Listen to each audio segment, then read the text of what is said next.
स्वागत है दोस्तों एक बार फिर से आप सभी के आपके अपने प्यारे से YouTube channel FMSC group discussion में।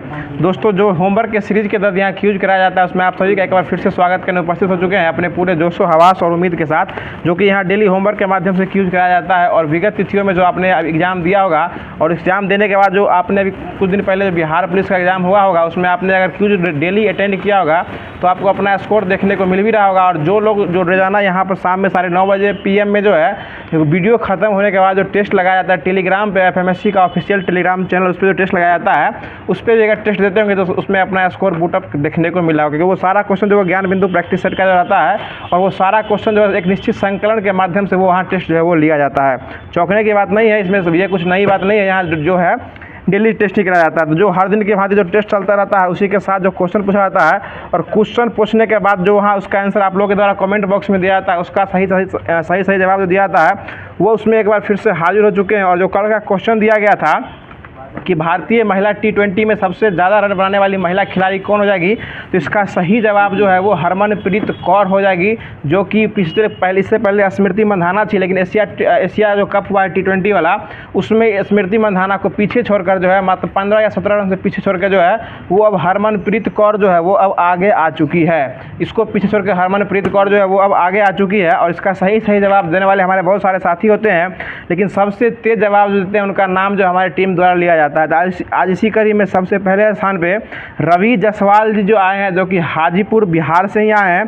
दूसरे स्थान पे कुणाल कुमार जी, यह जो है आपको ये जयपुर से आए हैं। तीसरे स्थान पे पंकज कुमार शर्मा, ये भावनगर गुजरात से आए हैं। चौथे स्थान पे महेश कुमार बरौनी से आए हैं। और 5वें स्थान पे बहुत दिनों के बाद शशि चंद्रा जी मानपुर गया बिहार से आए हैं। तो इन सभी लोगों को धन्यवाद देना चाहता है कि यहाँ क्यों जो डेली अटेंड करते हैं और क्वेश्चन का जो क्वेश्चन पूछा जाता है उसका सबसे लास्ट में जवाब देने का प्रयास करते हैं और सबसे लास्ट में जो क्वेश्चन पूछा जाता है उसका सबसे पहले जवाब देते हैं। उनको बहुत बहुत धन्यवाद। इसी तरीके से जो है डेली अटेंड किया कीजिए और कोशिश कीजिए सभी लोग जो सबसे पहले जो है क्वेश्चन का जवाब जो है वो दिया जाए। और एग्जाम जो है आपको 14 तारीख से जो है बेल्ट्रॉन का जो है जो डाटा एंट्री ऑपरेटर जो ऑनलाइन माध्यम में एग्जाम लेने वाली है उसके लिए हाल ही में किरण पब्लिकेशन के द्वारा बुक आ गया है। अगर साथी अभी तक जो इनका एग्जाम लेट से अगर बाकी तो साथी प्रैक्टिस सेट लगाते भी होंगे और जिनका अभी तक प्रैक्टिस सेट नहीं लगा रहे हैं वो जल्दी प्रैक्टिस लगा लीजिए। और यहाँ देख लीजिए आप लोग ये बेल्ट्रॉन का जो है इसमें डाटा एंट्री ऑपरेटर का जो पोस्ट आया हुआ था प्रीवियस ईयर, उसमें थ्योरी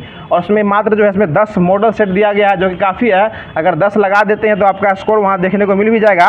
और इसमें पिछले 6 सालों का जो है ना वो सॉल्व पेपर भी दिया हुआ है और उसके साथ 10 नया मॉडल सेट भी दिया गया। तो उम्मीद करते हैं सभी लोग बुक ले लीजिएगा और बुक लेने के साथ जो यहाँ इसमें प्रैक्टिस सेट के साथ साथ जो थ्योरी दिया जाता है उसको भी पढ़ने का प्रयास किया कीजिएगा। तो स्टार्ट करते हैं, जो कि डेली करंट अफेयर से सीरीज को स्टार्ट किया जाता है और लेटेस्ट और लास्टली जो है वो करंट अफेयर के दौरान ही किया जाता है। तो बता दीजिएगा आज का पहला क्वेश्चन हो जाएगा कि हाल ही में पहली निजी स्पेस वॉक के लिए पोलिस डॉन मिशन जो है किसने लॉन्च किया है? ये स्पेस एक्स के द्वारा जो है वो लॉन्च किया गया है। बहुत अच्छा जवाब। अगला क्वेश्चन बता दीजिएगा स्पेस एक्स कंपनी के मालिक कौन है? एलन मस्क जो है कौन है? स्पेस एक्स कंपनी के मालिक है। और इनका जो है ना ट्विटर पर कितना मिलियन फॉलोअर है? 175.5 मिलियन फॉलोअर जो है ये इनका है एलन मस्क का हो जाएगा। ठीक है, अगला क्वेश्चन बता दीजिएगा। क्वेश्चन है कि हाल ही में मसूद पेजेकिशियन ने किस देश के राष्ट्रपति चुनाव में जीत दर्ज किया है? ये ईरान का जो है यह ईरान में जो कि मर गए थे इब्राहिम रईसी, उनके जगह पे कौन आ गए हैं? मसूद पेजेकिशियन जो है वो आ गए हैं। चलिए आगे बता, मसूद पेजेकिशियन जो है वो आ चुके हैं। अगला क्वेश्चन बताइएगा हाल ही में भारत सरकार को high altitude anti submarine warfare sonobuoy बेचने की घोषणा जो है यह किस देश के द्वारा किया गया है? USA जो है कौन यह बेचने वाला है? सोले बॉय जो है यह बेचने वाला है। चलिए अगला क्वेश्चन बता दीजिएगा। क्वेश्चन है कि हाल ही में भारतीय वायुसेना ने किसके साथ संयुक्त सैन्य अभ्यास इजस्टीन ब्रिज 7 का आरंभ किया? ये ओमान के साथ किया। किस साथ किया मैं बाबू? ओमान, जिसकी राजधानी कहाँ है? मस्कट, जो जिसकी राजधानी है ये इसके द्वारा स्टार्ट जो है वो किया गया, इंडिया और ओमान के बीच किया गया है। चलिए अगला क्वेश्चन बताइएगा भारत और UAE के बीच जो है ना एक अभ्यास होता है उसका नाम बताइए, कोई एक अभ्यास का नाम? ये डेजर्ट साइक्लोन भी होता है और जायद तलवार भी किसका होता है? भारत और UAE के साथ होता है। चलिए अगला क्वेश्चन बताइएगा हाल ही में अंतर्राष्ट्रीय दक्षिण सहयोग दिवस कब मनाया गया? ये 12 सितंबर को जो है कौन सा दिवस मनाया गया है? दक्षिण सहयोग दिवस जो है ये इंटरनेशनल लेवल का जो है साउथ इंटरनेशनल सहयोग दिवस जो है यह मनाया गया है। चलिए अगला क्वेश्चन बता दीजिएगा, ये नॉर्थ जो समिट होता है किस कौन सा देश के बीच होता है? ये विकसित देश के बीच होता है। और साउथ जो होता है वो जो विकासशील देश है या फिर जो अल्प विकसित देश है उन सभी देशों के बीच जो होता है वो दक्षिण और नॉर्थ यानी उत्तर जो है वो विकसित देशों के बीच ये होता है। चलिए अगला क्वेश्चन बता दीजिएगा, हमारा संविधान हमारा सम्मान का दूसरा क्षेत्रीय आयोजन जो है कहाँ किया जाएगा? ये प्रयागराज। और पहला बीकानेर राजस्थान में हो जाएगा, प्रयागराज उत्तर प्रदेश में हो जाएगा। चलिए आगे बता दीजिएगा, हाल ही में लघु कहानी 9 यार्ड साड़ी के लिए अंग्रेजी कथा तथा साहित्य के लिए सिंगापुर साहित्य पुरस्कार जो है ये किसको दिया गया? ये प्रशांति राम को दिया गया है। किसको दिया गया है? प्रशांति राम को दिया गया। और इसका नाम सुनिएगा, सिंगापुर साहित्य पुरस्कार यह दिया गया है। और यह इनको जो है ना दिया गया है 9 यार्ड साड़ी के लिए। कौन साड़ी? 9 यार्ड साड़ी। वो साड़ी का नाम नहीं, एक प्रकार का पुस्तक का जो है यह नाम हो जाएगा। और नाम क्या है? 9 यार्ड साड़ी इस पुस्तक का नाम हो जाएगा। और ये दिया गया है पुरुष है कि महिला है? प्रशांति राम ये महिला हो जाएगी। नाम से स्पष्ट है क्या है? महिला है, प्रशांति राम हो जाएगी। कोई दिक्कत वकील साहब? चलिए अगला क्वेश्चन बताइएगा, हाल ही में US news and world report के अनुसार दुनिया का सबसे अच्छा देश कौन बन गया है? स्विट्जरलैंड बन गया। कौन बन गया है? स्विट्जरलैंड। जिसकी राजधानी कहाँ है? बर्न जिसकी राजधानी हो जाएगी। बताइएगा WTO का मुख्यालय कहाँ है? जेनेवा हो जाएगा। ठीक है, अगला क्वेश्चन बताइएगा, अगला क्वेश्चन हो जाएगा कि ILO का मुख्यालय कहाँ है? जेनेवा। स्थापना कब हुआ था? 1919 में हुआ था। कब हुआ था? 1919 में हुआ था। आगे बता दीजिएगा क्वेश्चन हो जाएगा, WWF यानी वर्ल्ड वाइड फंड का स्थापना कब हुआ था? ठीक है, 1961 में इसकी स्थापना जो है इसका स्थापना WWF का इसका स्थापना जो 1961 में किया गया था। इसका संकेत क्या है? लाल पांडा हो जाएगा। चलिए अगला क्वेश्चन, हाल ही में खोजी गई ग्लोबा जीनस की 6 नई प्रजाति जो है डांसिंग गर्ल का संबंध किससे हो जाएगा? ये अदरक से हो जाएगा। इसकी कितनी प्रजाति खोजी गई है? 6 को खोजी गई है जो है अदरक की प्रजाति जो है यह हो जाएगी। और आपको कल्पना और सुवर्णा जो खोजा गया है ये भी प्रजाति है। किसकी प्रजाति है? ये नारियल की प्रजाति है। कल्पना और सुवर्णा जो खोजी गई है ये भी किसकी प्रजाति है? नारियल की प्रजाति खोजी गई है। चलिए अगला क्वेश्चन बता दीजिएगा, क्वेश्चन हो जाएगा कि हाल ही में राष्ट्रीय ध्वज दिवस 2024 जो है कब मनाया गया है?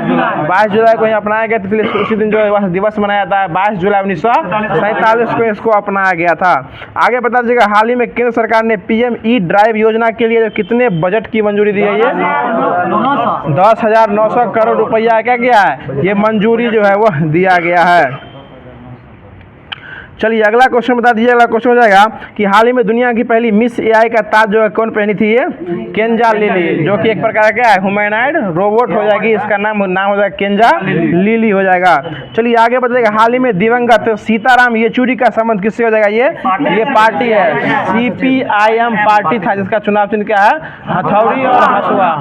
गेहूं के वाले नहीं, हथुआ और हथौड़ी छाप उसमें वो तारा भी उसमें लगा रहता है। चलिए अगला क्वेश्चन बता दीजिए, अगला क्वेश्चन हो जाएगा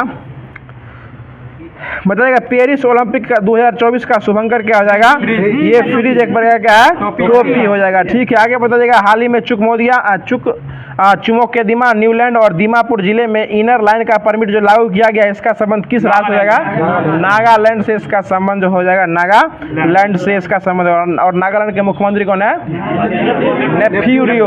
कौन है? नेफ्यू रियो जो है नागालैंड के मुख्यमंत्री वही ना हुआ, मुख्यमंत्री हो जाएंगे।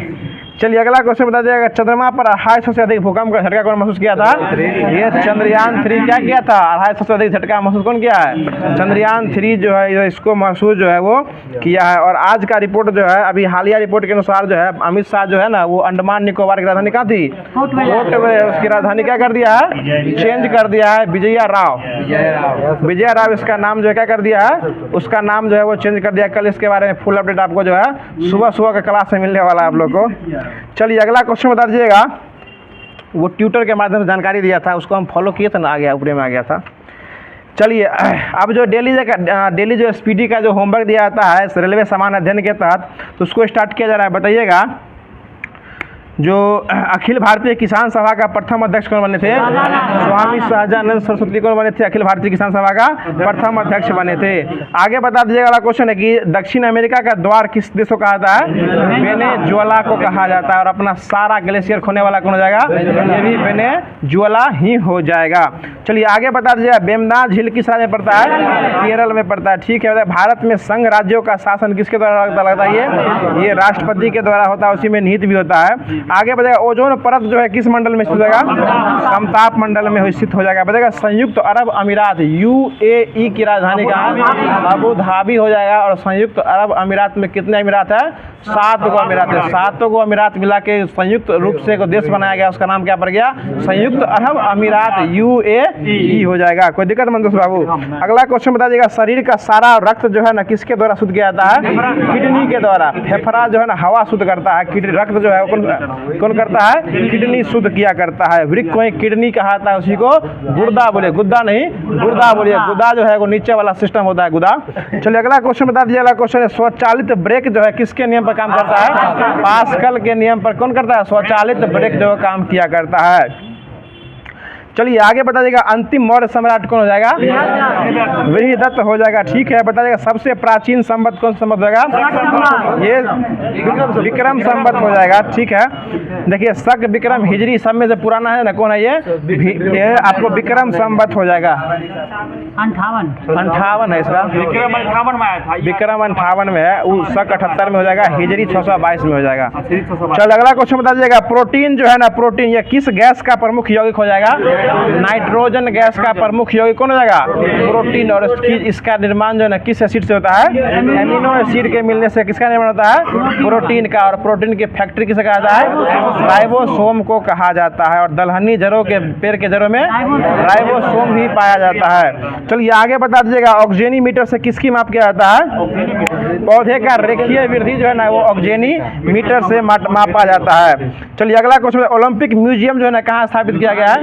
हिंदुस्तान ने कहाँ पड़ता है? स्विट्जरलैंड में, जिसकी राजधानी बर्न हो जाएगा। ठीक है, अगला क्वेश्चन बता दीजिएगा, संविधान सभा के प्रारूप समिति में कितने सदस्य थे? ये 7 गो थे। और सबका हेड कौन थे? भीमराव अम्बेडकर जो थे। 7 गो कौन थे?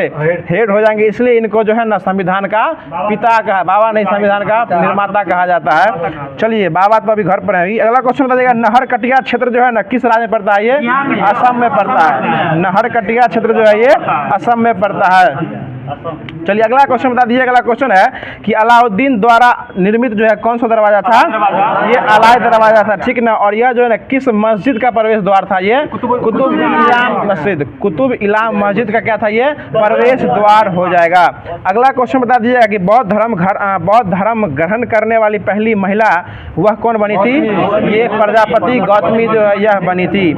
चोल शासक जो था ना वो किस धर्म के अनुयायी हो जाएंगे? ये शैव धर्म के अनुयायी जो है हो जाएंगे। सबसे प्राचीन द्रविड़ भाषा कौन हो जाएगा? तमिल हो जाएगा। सबसे प्राचीन द्रविड़ भाषा क्या हो जाएगा? तमिल हो जाएगा। आगे बता दीजिएगा, WTO को अंतर्राष्ट्रीय क्षेत्र का क्या कहा जाता है? प्रहरी कहा जाता है। क्या कहता है? अंतर्राष्ट्रीय क्षेत्र का प्रहरी किसे कहता है? WTO। इसकी स्थापना कब हुई थी? 1 जनवरी 1995 को WTO की स्थापना हुई थी। इसका नाम पहले क्या था? गेट हो जाएगा। ठीक है, अगला क्वेश्चन बताया, रग्बी फुटबॉल में कितने खिलाड़ी होते हैं? 15। क्या को पक्ष में? एक की 2 में? एक में 15 होता है, उसमें भी दूसरा में 15। टोटल कितने रहते हैं? 30 गो हो जाते हैं। सबसे ज्यादा खिलाड़ी इसी में होता है। जी सर, सबसे ज्यादा इसी में होता है। 15 को एक साइड है, 15 को एक साइड में, उसके बाद होता है 2 हाथ। अगला क्वेश्चन बता दीजिएगा कि मुगल शासक जो था, मुगल शासक जहांगीर का मकबरा जो है वो कहाँ स्थित है? भारत में है या नहीं है? भारत में नहीं हो जाएगा। आगे बता दीजिएगा। ठीक है, बताएगा, बहिष्कृत भारत पत्रिका के संपादक कौन हो जाएंगे? डॉक्टर भीमराव अम्बेडकर हो जाएंगे। आगे बता, चटगांव शस्त्रागार पर हमले का नेतृत्व जो है किस क्रांतिकारी सूर्यसेन के द्वारा किया गया था? 1930 में इसका हमला किया गया था। उसको फांसी 34 में दे दिया गया था। 1934 1934 में दिया गया था। और इसी को मास्टर दाग के नाम से भी जाना जाता है। इनका मुख्य उद्देश्य था कि आंदोलनों करने से आज़ादी अब नहीं मिलने वाली है, इसलिए अंग्रेज के शस्त्रागार पर ही धावा बोल दिया जाए, जहां वो अपना जो रखता है ना सिस्टम सिस्टम सिस्टम समझ रहे हैं ना, जहाँ हथियार रखता है वहीं पे हमला कर देना चाहिए। कर्मा फिल्म देखे ना, अंतिम में जो चल रहा है लेके गौरी सिंह उड़ा देता है। रोड पे टंग उड़ा देता है। जी क्या बात है सर। देखे होंगे आप। चलिए अगला क्वेश्चन बता दीजिएगा कि महाद्वीपों का महाद्वीप किसे कहा गया है? एशिया महाद्वीप को कहा गया है। बताइए लाई जनजाति का क्षेत्र निवास कहाँ हो जाएगा? ये म्यांमार हो जाएगा। क्या हो जाएगा? म्यांमार हो जाएगा। ठीक है, बताइएगा पूर्ति छोड़ दीजिए। विश्व का सबसे पुराना खाद्यान्न क्या हो जाएगा? जौ हो जाएगा। सबसे पुराना क्या हो जाएगा? जौ हो जाएगा। बताइए सामवेद जो है ना, ये आपको गाने वाले विशेष को क्या कहा जाता है? उद्गाता कहा जाता है। और गानों का वेद किसे कहा गया है? सामवेद को कहा गया। और कौन सा वेद गद और पद दोनों में है? यजुर्वेद जो है गद और पद दोनों में रखा गया है। चलिए आगे बता दीजिएगा। बहोबी लिखे हुए बहावी आंदोलन के प्रणेता कौन हो जाएंगे? ये सैयद अहमद बरलेवी जो है बहावी आंदोलन के प्रणेता हो जाएंगे। फिर से नाम सुनिए, सैयद अहमद बरलेवी जो है कौन हो जाएंगे? बहावी आंदोलन के प्रणेता हो जाएंगे। आगे बता दीजिएगा। क्वेश्चन है कि डिफेंडिंग इंडिया पुस्तक के लेखक कौन हो जाएंगे? जसवंत सिंह। डिफेंडिंग इंडिया के लेखक जसवंत सिंह हो जाएंगे। और इंडिया डिवाइडेड के लेखक doctor Rajendra Prasad India divided के लेखक हो जाएंगे। अगला क्वेश्चन, भारत के डाक जीवन बीमा निगम जो है कब शुरुआत किया गया था? 1884 में इसका स्थापना किया गया था। बताइए अगला क्वेश्चन है कि बीबी का मकबरा जो है ना, ये किसका नकल कहा जाता है? ये ताजमहल का फूहर नकल या नकल इसको कहा जाता है, या भद्दी नक्काशी बोलिए इसको। आगे बता दीजिएगा कि हिंदू तथा मुसलमान एक सुंदर वधू अर्थात भारत की दो आंखें, यह बात बोलने वाले कौन थे? सर सैयद अहमद खां बोले थे। और किसको जो है ना, सरोजिनी नायडू जो है हिंदू मुस्लिम एकता का दूत बोले थे, ये मोहम्मद अली जिन्ना को बोले थे। सरोजिनी नायडू ये कौन है? हिंदू मुस्लिम एकता का दूत है। आप समझ सकते हैं कितना एकता का दूत था वो।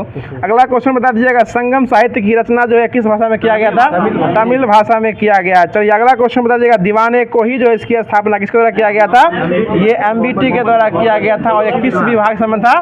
कृषि विभाग से संबंध था। दीवाने को ही MBT विभाग का नाम हो जाएगा कृषि विभाग। कौन विभाग? कृषि विभाग। को ही कृषि हो जाएगा। और कोढ़ रोग जो होता है ना, किससे होता है? ये जीवाणु से होता है। किससे होता है? जीवाणु से हो जाएगा। चलिए अगला क्वेश्चन बता दीजिए। अगला क्वेश्चन है कि मिताक्षरा का संबंध किस विधि से हो जाएगा? हिंदू विधि से हो जाएगा। किस विधि से? हिंदू विधि से हो जाएगा। और अंतिम हिंदू राजा जो कौन था? हर्ष था। हर्ष था वो कौन था? अंतिम हर्षवर्धन अंतिम हिंदू राजा हो जाएगा। और लक्ष्मण सेन जो थे ना, वो बंगाल के अंतिम हिंदू राजा हो जाएंगे, वो बंगाली माल हो जाएंगे। चलिए अगला स्टार्ट कीजिए। अब जो दिया गया था BSSC और BPSC की तरफ से पूछा हुआ क्वेश्चन रहता है, उसको स्टार्ट जो है वो किया जा रहा है। बता दीजिएगा अगला क्वेश्चन हो जाएगा, जो होमवर्क का सीरीज चलते आ रहा है उसी के तहत दिया जा रहा है। तो बता जाएगा सविनय अवज्ञा आंदोलन की शुरुआत जो है यह कब किया गया था? 1930 6 अप्रैल 1930 को किया गया था। बहुत अच्छा जवाब महेश बाबू, इसी तरह जवाब देते रहिए। बताइए ईश्वर चंद्र विद्यासागर जो थे, इनको किस क्षेत्र में सहयोग दिया गया था? ये ईश्वर चंद्र विद्यासागर से ये बाल विवाह से भी संबंधित जो है हो जाएंगे। चलिए अगला क्वेश्चन बता दीजिएगा, बताइए किनका उपनाम सीमांत गांधी हो जाएगा? खान अब्दुल गफ्फार खां हो जाएगा। बताइएगा अगला क्वेश्चन है कि सरदार सरोवर बांध किस नदी पर है? नर्मदा नदी पर हो जाएगा। ठीक है, बताइए पंचशील का प्रतिपादन किस वर्ष हुआ था? 1954 में। 1954 में हुआ था पंचशील। आगे बता दीजिएगा कि अंतर्राष्ट्रीय महिला दिवस 8 मार्च, राष्ट्रीय 13 फरवरी सरोजिनी नायडू के बर्थडे पर हो जाएगा। अगला क्वेश्चन बताएगा, भारत में चुनाव की सबसे छोटी इकाई कहाँ से होती है? ग्राम पंचायत। अभी ग्राम पंचायत स्तर पे बिहार का जमीन का क्या हो रहा है? सर्वे हो रहा है, बंटवारा नहीं हो रहा है, सर्वे हो रहा है। ठीक है ना। चलिए अगला क्वेश्चन बता दीजिएगा, नगर निगम के अध्यक्ष कौन होते हैं? महापौर। और समस्तीपुर के महापौर कौन है? अनीता राम। देख रहे हैं ना, अनीता राम हो जाएंगे। चलिए अगला क्वेश्चन बताइए, रोलेक्स ट्रैक्टर कब आया था? 1920 ने 1919 में हुआ था। 1919 में हो जाएगा। बताइए गुआनिन और साइटोसाइनिन जो है ना, किस बंध के द्वारा जुड़े होते हैं? 3 गो हाइड्रोजन बंध से जुड़े रहते हैं। किस बंध से? 3 गो हाइड्रोजन बंध से जुड़े रहते हैं। चलिए आगे बता दीजिएगा कि फल के रस के खमीरीकरण के दौरान कौन सी गैस पैदा होती है? CO2 गैस जो है वो क्या होती है? पैदा होती है। आगे बता दीजिएगा, दर्भ जो है, दर्भ इसको अंग्रेजी में क्या कहते हैं, लिक्विड कहते हैं। देखिए याद रखिए, द में र लग गया सिर्फ वो है तो क्या हो जाएगा, लिक्विड हो जाएगा। और द में र आधा वो पूरा यो है तो उसको मैटर कहा जाता है, उसको पदार्थ कहा जाता है, उसको द्रव्य बोलिए। और द्रव हो जाएगा तो क्या हो जाएगा, वो तरल, जिसको लिक्विड जो है वो कहा जाता है। सुनने में दोनों एक ही लगता है, लेकिन लिखने के बाद जो है दोनों का क्या कहते हैं, उसका मीनिंग जो है वो अलग अलग हो जाएगा। जैसे द हर्षिकार न रहेगा तो दिन मतलब ई वाला दिन हो जाएगा, और द दीर्घिकार दिन हो जाएगा तो हो जाएगा गरीब। दिन मतलब क्या होगा, गरीब। जैसे क हर्षुकार कु अल्लाह हो गया कुल मतलब टोटल, और क दीर्घुकार कु अल्लाह हो गया तो कुल मतलब होता है कौन, वंश। किस वंश से आप संबंधित हैं, समझ रहे हैं ना। बहुत ही अच्छा लग रहा है। आप अगला क्वेश्चन बताइएगा, बता दीजिए। अगला क्वेश्चन हो जाएगा कि मेढक का टेडपोल जो है किस रूप में अनुकूलित होता है। ये एमोनोलेटिक रूप में क्या होता है, अनुकूलित जो है होता है। और मेढक किस लिए टटराता है, ठीक है, मैथुन के लिए क्या करता है, वो बुलाता है। और मिथुन चक्रवर्ती को भी क्या, कौन सा पुरस्कार मिल चुका है, पद्म भूषण मिला है, पद्म भूषण मिला है। चलिए अगला क्वेश्चन, विभूषण सबसे हाईएस्ट हो जाता है, उसको उससे एक स्टेप नीचे वाला मिला हुआ है। चिरंजीवी को भी मिल चुका है, ये इसी बार मिला है इसमें। अगला क्वेश्चन बता दीजिएगा, कोई दिक्कत वकील साहब, बताएगा 1857 क्रांति कहाँ से स्टार्ट हुआ था। ये उत्तर प्रदेश के मेठर था और मेरठ से था। और किस बटालियन द्वारा स्टार्ट किया गया था, ये 20वीं नेटिव इन्फेंट्री से स्टार्ट किया गया था। और मंगल पांडे जो थे ना, वो 34वीं नेटिव इन्फेंट्री से हो जाएंगे। बता दीजिएगा, ज्वालामुखी के मुख को क्या कहा जाता है, क्रेटर कहा जाता है। क्या कहा जाता है, क्रेटर कहा जाता है। बताएगा, वह स्थान जहाँ पर भूकंप की उत्पत्ति होती है वो क्या कहलाता है, अधिक केंद्र कहलाता है। बताएगा, भारत में पश्चिमी तट पर सबसे बड़ा राज्य कौन हो जाएगा, ये गुजरात जो है वह हो जाएगा। चलिए आगे बता दीजिएगा कि भारतीय राष्ट्रीय कांग्रेस के संस्थापक कौन थे, एओ हिम। और हार्बिट ऑफ शिमला के नाम से कौन जानते थे, एओ हिम को। और बिना ताज का बादशाह सुरेंद्र नाथ बनर्जी के नाम से जाना जाते हैं। चलिए आगे बता दीजिएगा, अब जो है स्टार्ट किया जा रहा है, जो कि आपको लुसेंट का स्पेशल सीरीज चलते आ रहा है। और हमने कल चर्चा भी किया था कि आज और कल में आपको जो है वो प्राचीन भारत जो है वो ख़त्म हो जाएगा। उसके बाद मध्यकालीन भारत जो है वो देखने को मिलेगा। मतलब जो लोग हमारे इस टारगेट डे को डेली फॉलो करते होंगे उनको तो पता ही होगा कि यहाँ किस तरह से यूज करवाया जाता है। डेली तिथि देख के जो है पहले होमवर्क दिया जाता है और उसके माध्यम से एक सिलसिलेवार ढंग से वो तैयारी किया जाता है। जो लोग अपनी ईमानदारी से पढ़ा होगा उनका तैयारी जो है वो लेवल में देखने को मिल भी रहा होगा। और उसके साथ साथ संडे का जो रिवीजन कराया जाता है उसको जो लोग भी अटेम्प्ट किए होंगे उनका भी वो आपको पहले से पता होगा। तो अब स्टार्ट किया जा रहा है, जो कि कल सेन वंश से पहले छोड़ दिया गया था। अब सेन वंश को द्वारा स्टार्ट किया जा रहा है। कल पाल वंश तक लास्ट किए थे और पाल वंश की स्थापना कौन किए थे, भोपाल। कब किए थे, 750 इसमें किए थे। चलिए अगला क्वेश्चन बता जा रहा है। क्वेश्चन हो जाएगा कि सेन वंश की स्थापना किसके द्वारा किया गया था, ये सामंत सेन के द्वारा किया गया था। उसकी राजधानी क्या हो जाएगी, लखनौती या नदिया बोलिए। अब लखनौती हो गया, पहले क्या था, नदिया। अब इसका नाम रखा गया था। आगे अगला क्वेश्चन बताएगा, सेन वंश के प्रमुख शासन में विजय सेन, कौन सेन, विजय सेन हो जाएंगे, बल्लाल सेन और लक्ष्मण सेन हो जाएंगे। चलिए अगला क्वेश्चन है, सेन वंश का प्रथम स्वतंत्र शासक कौन बना था, ये विजय सेन बना था, जो किस धर्म का अनुयायी था, शैव धर्म का अनुयायी था। कौन धर्म का, शैव धर्म का अनुयायी था। कुछ समझ में आ रहा होगा या नहीं आ रहा होगा, लेकिन हम जो बोल रहे हैं वो समझ में आना जरूरी है। कोई दिक्कत प्रिंस बाबू। चलिए अगला क्वेश्चन हो जाएगा विनोद जी कि लक्ष्मण सेन की राजसभा में जो रहते थे जिनका नाम था जयदेव, वो क्या लिखे थे, गीत गोविंद लिखे थे। क्या लिखे थे, गीत गोविंद के रचनाकार हो जाएंगे। ठीक है, अगला क्वेश्चन हो जाएगा, पवन दूत के रचनाकार कौन हो जाएंगे, धोई। धोई क्या लिखे थे, पवन दूत लिखे थे। और ब्राह्मण सर्वस्व के लेखक कौन हो जाएंगे, हलायुध। हलायुध क्या लिखे थे, ब्राह्मण सर्वस्व लिखे थे। चलिए अगला क्वेश्चन बताएगा कि हलायुध लक्ष्मण सेन का वह कौन था, हलायुध था वो लक्ष्मण सेन का कौन हो जाएगा, ये प्रमुख न्यायाधीश और मुख्यमंत्री कौन था, ये हलायुध हो जाएगा। किसके सेन का, ये कौन सा, लक्ष्मण सेन का हो जाएगा।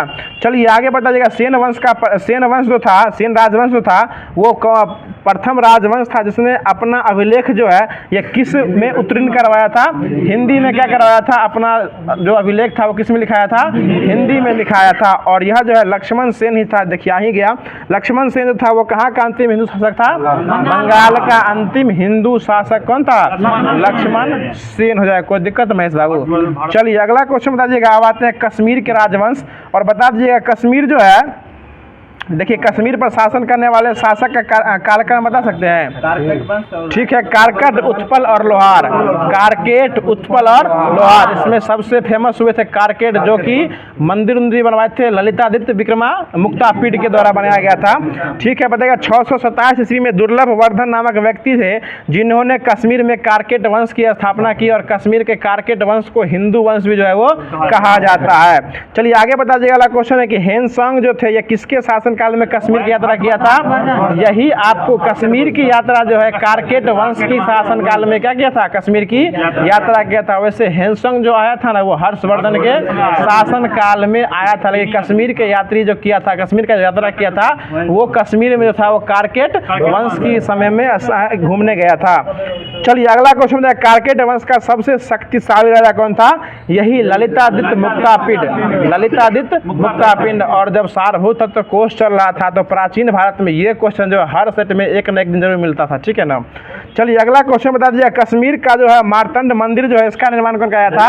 यही ललितादित्य मुक्तापीड के द्वारा किया गया था। आगे बता दीजिएगा, मैं सब आपके लिए क्वेश्चन है कि अवंती वर्मन के अभियंता कौन थे जो सिंचाई के लिए नहरों का निर्माण कराया था? ये सुइये था। कौन था? सुइये था। कौन था? सुइये था। चलिए आगे बता दीजिएगा, क्वेश्चन है कि कारकेट वंश के बाद जो है कौन सा वंश आया था? उत्पल वंश। और उत्पल वंश के बाद लोहार वंश आया था। तो लोहार वंश का संस्थापक कौन हो जाएगा? संग्राम राज हो जाएगा। और इसका लास्ट शासक कौन बना था? जय सिंह। कौन सिंह? जय सिंह हो जाएगा। और जय सिंह के साथ ही जो है ना ये कलहन की राज तरंगिणी वहीं पे क्या हो गई थी? खत्म हो गई थी। जो कलहन लिख रहा था राज तरंगिणी, जिसमें किसका इतिहास लिखा था? कश्मीर के राजाओं का इतिहास लिख रहा था। कश्मीर के राजाओं का इतिहास लिख रहा था। और सबसे लास्ट वाला इतिहास जो कौन सा राजा का था? ये यही जय सिंह का था। कलहन तो था लिखने वाला था ना, ये इतिहास राजा का कौन हो जाएगा? ये जय सिंह का था। और जय सिंह किस वंश से थे? यही लोहार वंश से। कौन वंश से? लोहार वंश से। अब क्लियर हुआ, जो कलहन जो राज तरंगिणी लिख रहा था कश्मीर के राजाओं का इतिहास, तो सबसे लास्ट राजा कौन हो जाएंगे? जय सिंह। और जय सिंह किस वंश से थे? लोहार वंश से थे। अब कोई दिक्कत नहीं ना चंदन बाबू? चलिए अगला क्वेश्चन बता दीजिए। क्वेश्चन हो जाएगा कि गुज्जर प्रतिहार वंश में आते हैं। तो बताएगा मालवा का शासक जो था यह कौन था जो कि गुज्जर प्रतिहार वंश का संस्थापक बना था? नागभट्ट फर्स्ट। नागभट्ट फर्स्ट हो जाएगा। चलिए आगे बता दीजिएगा कि नागभट्ट द्वितीय ने जो राष्ट्रकूट सम्राट किसको हरा दिया था? ये गोविंद तृतीय को हरा दिया था। नागभट्ट दूसरा जो है गोविंद तीसरा क्या किया था? हरा दिया था। देख रहे ना, अभी लोग एक क्लब में एक से ज़्यादा हो जाते तो 1 2 3 लिख देता है, जैसे दीपक जीवन, महेश बाबू 2, फलना बाबू 3। उसी प्रकार उस टाइम में भी था नागभट्ट 2। ठीक है ना, गोविंद जी 3। चलिए अगला क्वेश्चन बता दीजिएगा कि राजशेखर प्रतिहार जो था यह किसके दरबार में रहते थे? ये महेश पाल के दरबार में रहते थे। किसके पाल में रहते थे? महेश पाल के दरबार में रहते थे। और महेश दास किसका वास्तविक नाम था? बीरबल का नाम क्या था? महेश दास हो जाएगा। और बीरबल किसके दरबार में रहते थे? अकबर के दरबार में रहा करते थे। चलिए अगला क्वेश्चन बताइए, गुज्जर प्रतिहार वंश का अंतिम शासक कौन बना था? यशपाल बना था। कौन पाल? यशपाल बना था। चलिए अगला क्वेश्चन बता दीजिएगा, दिल्ली नगर की स्थापना जो है यह 11वीं सदी के मध्य में तोमर नरेश किसके द्वारा किया गया था? अलंगपाल के द्वारा जो है यह किया गया था। अब उसके बाद आते हैं राठौर वंश, जो कि विक्रम राठौर से संबंधित है। राठौर और उसी को गढ़वाल वंश भी कहा जाता है। और चलिए अगला क्वेश्चन बताइएगा कि गढ़वाल वंश के संस्थापक कौन हो जाएंगे? चंद्रदेव हो जाएंगे। देख रहे हैं ना, अपने वंश से संबंधित है, कितने लोग एक्टिव हैं। ये चंद्रदेव हो जाएंगे। इसकी राजधानी कहाँ बनाई गई थी? वाराणसी बनाई गई थी। चलिए आगे बता दीजिएगा, क्वेश्चन है पृथ्वीराज तृतीय ने जो है ये स्वयंवर से किसकी पुत्री को लेकर उड़ गए थे? यही जयचंद की बेटी का नाम था संयोगिता। उसकी बेटी को लेकर क्या हो गए थे? रफू चक्कर हो गए थे। इसके कारण जो है वो आपको जो है तराइन का दूसरा युद्ध में क्या किया था? धोखाधड़ी दे दिया था। उसके कारण क्या हो गए थे? तराइन का दूसरा युद्ध कौन हार गए थे? पृथ्वीराज चौहान हार गए थे। वही बेटी का बदला लेने के लिए जो क्या किया था? वो जयचंद जो है क्या किया था? धोखाधड़ी कर दिया था। चलिए अगला क्वेश्चन बता दीजिएगा कि इसके बाद आता है चौहान वंश। और बता दीजिएगा जयचंद की मृत्यु जो है ना वो किस युद्ध में हुआ था? ये चंदावर के युद्ध में किया गया था। 1194 में किया गया था, जिसने गौरी क्या की थी? में मार दिया था। पहले मारा पृथ्वीराज चौहान को, पृथ्वीराज चौहान को मारा नहीं, वो उसको मार दिए थे, अंत में खुद को मर गए थे। 1194 में गौरी क्या किए थे, उसको मार दिया था। किसको मार दिया था? जयचंद को मार दिया था। 1194 के चंदावर के युद्ध में मार दिया था। चंदावर में जयचंद क्या हुआ? मारा गया। हार नहीं गया, मारा नहीं गया। बात वही हुआ, हार गया तो पहले के राजा अगर दयावान है तो माफ कर देते थे, लेकिन अगर क्रूर राजा तो वहीं पे। चलिए अगला क्वेश्चन देगा, चौहान वंश का संस्थापक कौन हो जाएंगे? वासुदेव हो जाएंगे। चलिए और आगे बता दीजिएगा, अगला क्वेश्चन है कि इस वंश की प्रारंभिक राजधानी कहाँ थी? अहिर छत्र थी। कहाँ थी? अहिर छत्र हो जाएगी। चलिए आगे बता दीजिए, इस वंश का सबसे शक्तिशाली राजा अर्णोराज के पुत्र विग्रह राज चतुर्थ जो थे, विग्रह राज चतुर्थ हुआ करते थे, जिसने जो है ना कौन से नामक संस्कृत नाटक की रचना की थी? तो ये हरिकेली। कौन केली? हरिकेली। और हरिकेन एक प्रकार क्या है? तूफान है, चक्रवात या तूफान हो जाएगा। चलिए अगला क्वेश्चन बता दीजिएगा कि 2.5 दिन का झोपड़ा जो कौन बनवाया था? ये कुतुबुद्दीन ऐबक बनवाया था, जो कि पहले क्या था? ये आपको पहले जो था, ठीक है, ये एक प्रकार का जो था विद्यालय था, और इस विद्यालय का निर्माण किसके द्वारा कराया गया था? ये विग्रह राज चतुर्थ के द्वारा जो है इस विद्यालय का निर्माण करवाया गया था। लेकिन कुतुबुद्दीन ऐबक जो था उस विद्यालय को तोड़ के क्या बना दिया? 2.5 दिन का झोपड़ा। और ये कहाँ पड़ता है? अजमेर में। अजमेर कहाँ पड़ता है? राजस्थान में, जो कुतुबुद्दीन ऐबक के द्वारा बना दिया गया। कौन सा झोपड़ा? 2.5 दिन का झोपड़ा। और 2.5 दिन का झोपड़ा से पहले वो क्या था? स्कूल था। और उस स्कूल का निर्माण कौन करवाए थे? विग्रह राज फोर। विग्रह राज फोर क्या कहते? उस स्कूल का निर्माण करवाए थे। कोई दिक्कत? मजा आ रहा है ना? इसी तरह मजा लेते रहिए हर क्षेत्र में। चलिए अगला क्वेश्चन बता दीजिएगा, विग्रह राज 4, मतलब 3 को इससे पहले हो चुका था, चौथा मार दिया। अगला क्वेश्चन बताएगा, पृथ्वीराज तीसरा जो था इस वंश का अंतिम शासक बना था, जिसके दरबारी कवि का नाम क्या हो जाएगा? चंद्रवरदायी। क्या हो जाएगा? चंद्रवरदायी। और यही लिखे थे पृथ्वीराज रासो लिखे थे, और उसी में लिखे थे कि 4 अष्ट 4 अंगुल 4 है प्रमाण, और यही मौका है मत चुको चौहान। उसके बाद शब्द वेदी बानवो उस कला में निपुण थे, और उसके बाद एक तीर से क्या किए थे? उसका बाद वो हुकुम का नारा दिया था मोहम्मद गौरी, और नीचे से उसको तीर मार के। चलिए अगला, और उसके बाद दोनों खुद को आत्महत्या जो है, मतलब चंद्रवरदायी एक प्रकार से दरबारी कवि के साथ साथ उसका पृथ्वीराज चौहान का परम मित्र भी था। पृथ्वीराज चौहान ही पृथ्वीराज तीसरे थे।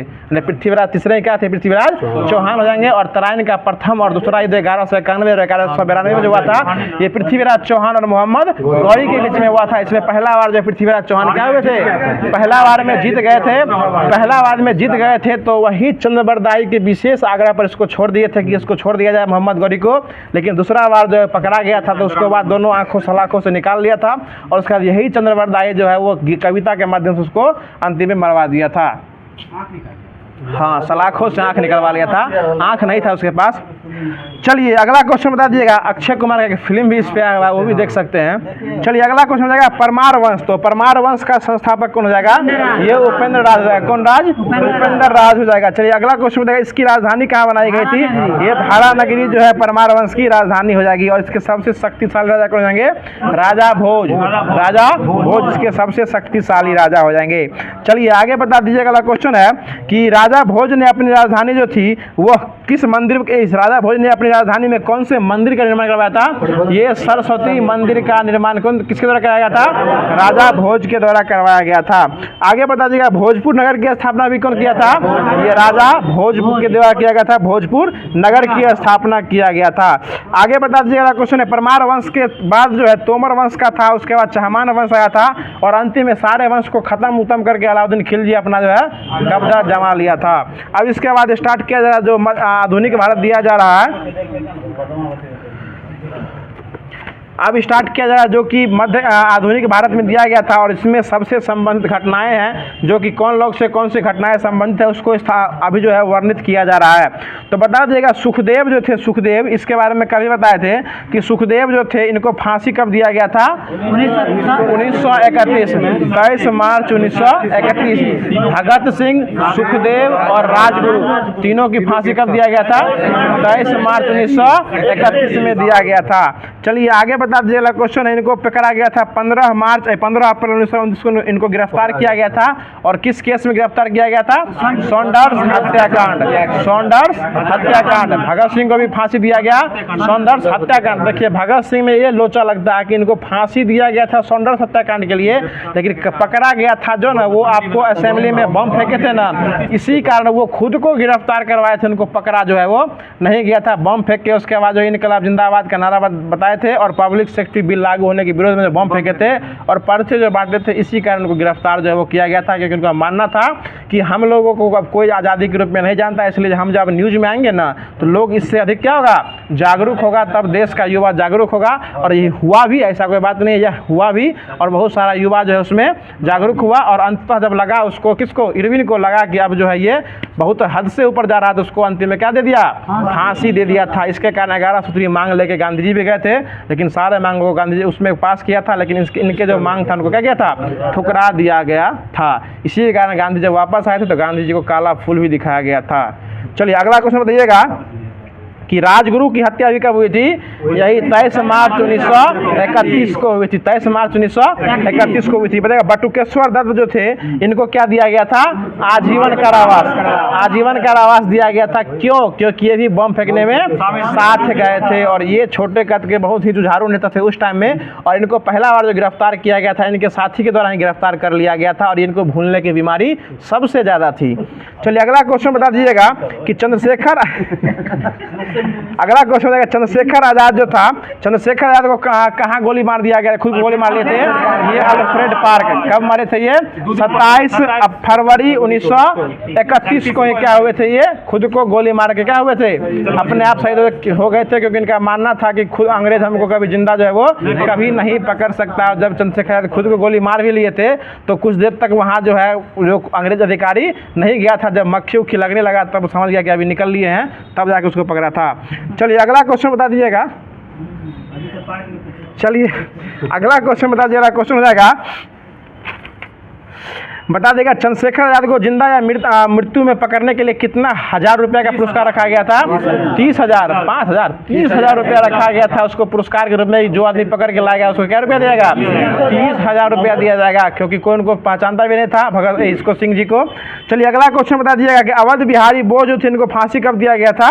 1915 में दिया गया था। और ये दिल्ली षड्यंत्र केस और लाहौर बम कांड में भी कौन थे? इनका भी भूमिका निभाए थे, इसलिए 1915 में इनको क्या कर दिया गया था? फांसी दिया गया था। दामोदर चापेकर बंधु को फांसी कब दिया गया था? इनको 1898 में दिया गया था। 1898 में दिया गया था। इनके दो भाई थे चापेकर बंधु में, दामोदर और बालकृष्ण। दामोदर और बालकृष्ण थे और ये जो थे रैंड अंग्रेज अधिकारी, प्लेग अधिकारी रैंड और आयस्ट की गोली मार के हत्या कर दिए थे। इस कारण उनको क्या दे दिया गया था? फांसी दे दिया गया था। कोई दिक्कत? अगला क्वेश्चन बता दीजिएगा। क्वेश्चन है, मदनलाल ढींगरा को फांसी कब दिया गया था? 1909 में दिया गया था। क्योंकि ये किसको गोली मार दिए थे? विलियम कर्जन वायली को गोली मार के हत्या कर दिए थे, इसलिए मदनलाल ढींगरा को फांसी दिया गया था। 1909 में ही गोली मारे थे और 1909 में ही फांसी दे दिया गया था। आगे बता दीजिएगा, वासुदेव बलवंत फड़के, इनको कौन सी सजा दिया गया था? काला पानी का सजा दिया गया था। लेकिन काला पानी की सजा में यह आमरण अनशन करके खुद को क्या हुए थे? प्राण त्याग लिए थे। आगे बता दीजिएगा। क्वेश्चन है, जो अनंत कन्हरे, जो कि किसके कारण इनको फांसी दिया गया था? ये जैक्सन में गोली मार दिए थे। 1909 में ही गोली मारे थे, लेकिन इनको फांसी 1910 में सितंबर एक साल नहीं कुछ महीने के बाद दे दिया गया था। सितंबर में गोली मारे थे, उसके बाद जो है 2000 क्या कहते हैं 1910 आ गया था, उसके बाद क्या कर दिया गया था? फांसी दे दिया गया था। चलिए आगे बता दीजिएगा, हरकिशन जो थे, हरकिशन, यह जो है इनको फांसी जो दिया गया था 1931 में, इनको किस कारण फांसी दे दिया गया था? क्योंकि ये पंजाब के गवर्नर पर गोली चलाने का आरोप लगा दिया थे, इसलिए इनको 1931 में क्या कर दिया गया था? फांसी दे दिया गया था। चलिए आगे बता दीजिएगा, सुभाष चंद्र बोस, इनको जो है इनकी मृत्यु कैसे हो गई थी? हवाई दुर्घटना में। इनका कोई लिखित साक्ष्य नहीं है। जो कि जो है ना निकोबार द्वीप के समूह अधिकारी बनते समय जो इम्फाल में प्रवेश किए थे, उस समय क्या हो गई थी? मृत्यु हो गई थी। और बहुत ही सुनहरे अक्षरों में यहाँ लिखा गया है कि 21 अक्टूबर 1943 को सिंगापुर में आज़ाद भारत की अस्थायी सरकार की स्थापना जो है वो सुभाष चंद्र बोस के द्वारा किया गया था, तथा जापानी सेना की सहायता से अंडमान और निकोबार द्वीप पर वो अधिकार कर लिए थे। लेकिन बीपीएससी शिक्षक भर्ती हाल ही में जो है इस क्वेश्चन को गलत मान के सुभाष चंद्र बोस बोस की जगह रास बिहारी बोस आंसर ले रहा है, समझ सकते हैं। चलिए अगला क्वेश्चन बता दीजिए। अगला क्वेश्चन है कि लाला लाजपत राय की मृत्यु जो है कब हुई थी? 1928 में हुई थी। कब हुई थी? 1928 में। और किसके कारण हो गई थी?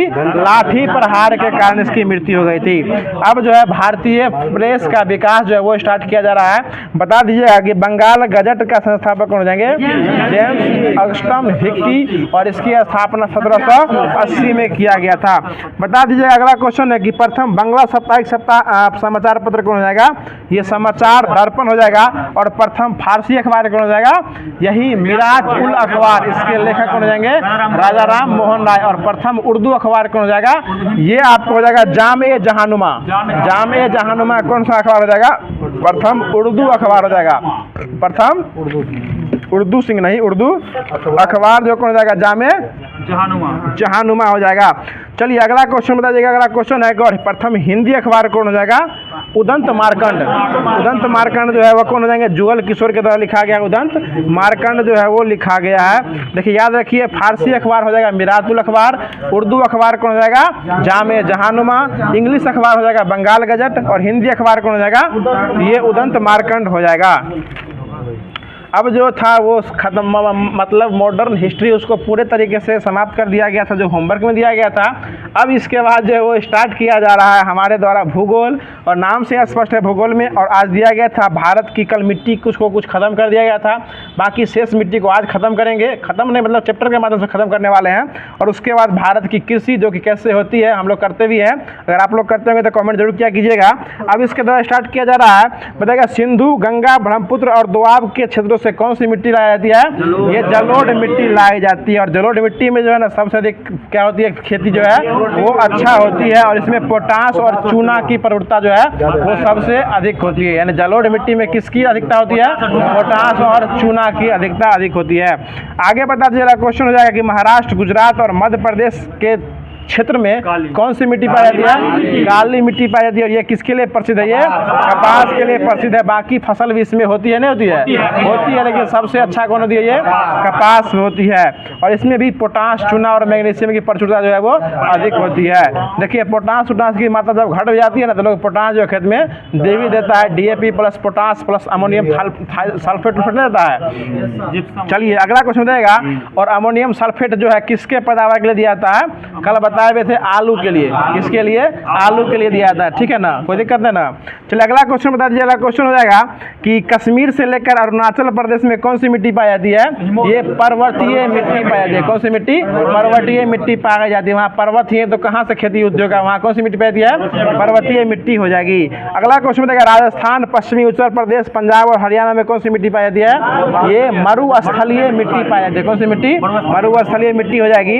अब स्टार्ट करते हैं कि भारत की कृषि, और बता दीजिएगा कि भारत में कुल क्षेत्रफल का लगभग कितना परसेंट जो है ये कृषि पर डिपेंडेंट है? ये 51% कृषि पर है। अगला क्वेश्चन बता दीजिएगा कि कृषि जो है ना किस सूची का विषय है?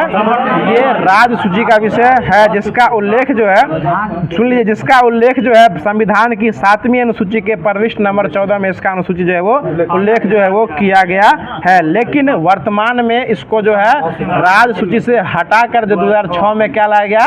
समवर्ती सूची में ले आया गया है। इसके लिए चिंता करने की जरूरत नहीं है। अगर नहीं लाता तो प्रधानमंत्री किसान सम्मान निधि का पैसा किसी को नहीं है, समझ रहे हैं ना?